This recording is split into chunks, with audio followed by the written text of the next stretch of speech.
Welcome back, everybody, to Let's Talk About Sleep.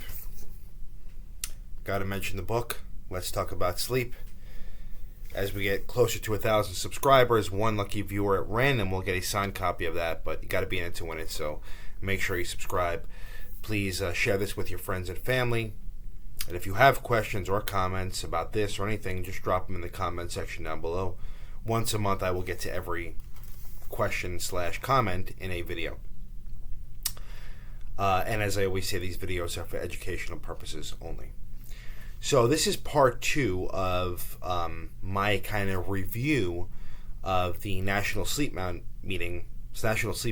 meeting that occurred. It's from the American Academy of Sleep Medicine, not the National Sleep Foundation.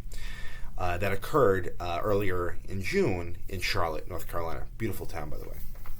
Okay, so the first video was the first few things that were kind of talked about, and we're gonna finish this video series up with the last 2 very, very, very important findings. Okay, so here we go.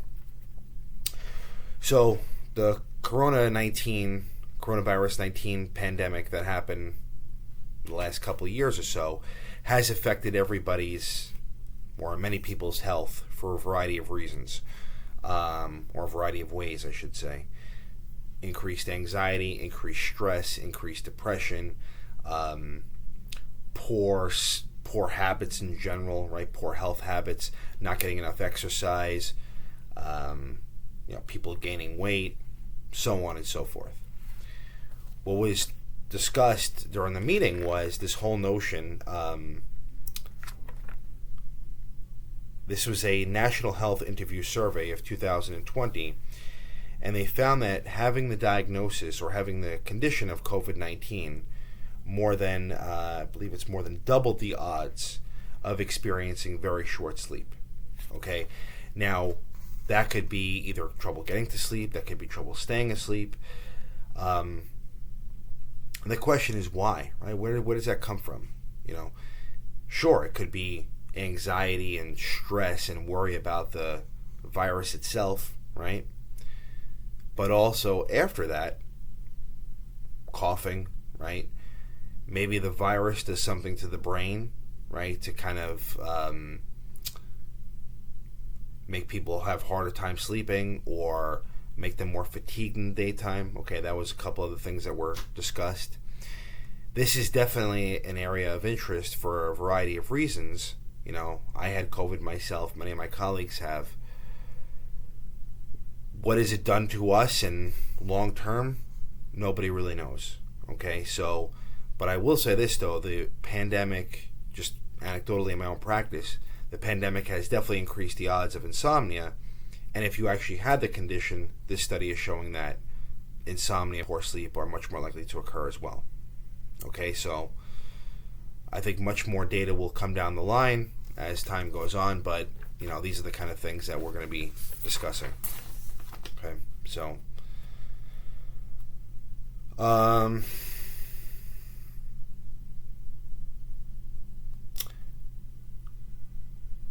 yeah. Now, the other important point is the Sleep Foundation's Sleep in America poll that occurred earlier this year also surveyed patients throughout the U.S., and what they found was some pretty alarming statistics as far as sleep health goes. Half of Americans aren't exposed to the amount of bright light that they should have in the mornings and the afternoons, right? As I always say, you want to get sunlight in the morning or in the early afternoon. That kind of tells your brain it's time to be awake. And then at nighttime, an hour, maybe 2 hours before bed, at least 30 minutes before bed, you want to shut off light sources, especially blue light sources, screens, computers, TVs, iPads, that sort of thing. Okay, so at least half of people are not doing that.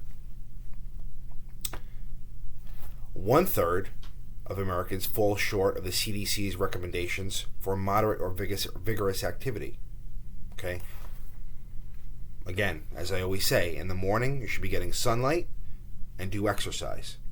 Okay? And then at nighttime, you want to wind down with meditation, reading a boring book on paper, listening to a podcast. you don't want to be looking at screens. So basically everything we talk about in terms of good sleep habits, many people are not doing. Okay.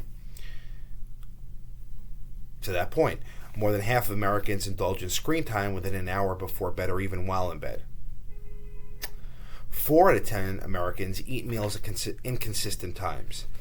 Now, this is not something I've talked a lot about, but it is very important, is meal timing.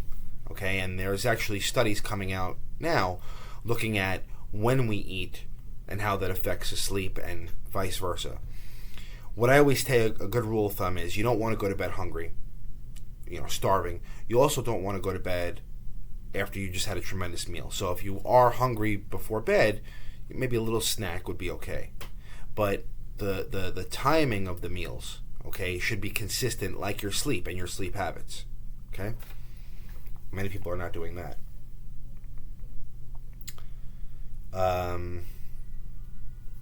And same idea, this whole notion that daily routine, being consistent, these are all things that can help you sleep better at nighttime, meals included. The American Academy of Sleep Medicine is going to be launching this Sleep is Good Medicine, which is a national kind of campaign to expand public education. So hopefully this channel is part of that. Yeah, so basically it's the same idea, which is this, is that, it's good for the public to know, you guys, everybody, to know how important sleep and sleep health is, and hopefully in a small way this channel and these books and stuff are helping with that. But I think as time goes along, I've said this before, it's like, my dream would be for everybody to know how bad it is to chronically not get enough quality or quantity sleep, the way we know that smoking is bad for us. 50, 60 years ago, you saw commercials with doctors smoking saying, I love my, Camel or whatever it is. Now we look at that, it's ridiculous. Hopefully in time, humanity will kind of look back at times when we didn't pay enough attention to our sleep and say, wow, those were barbaric times. All right. So hopefully we'll get there at some point. But that's the video for today. So some interesting statistics, some stuff not great to hear, about COVID-19 and whatnot. But the important point is that I think we should refocus on having good habits, getting enough sleep. If there is a problem, going to see somebody, and being consistent with your your lifestyle and making good choices. Okay, that's the video for today. If you have questions on this or anything, leave them in the comment section down below. Subscribe, like, and until next time, sleep well.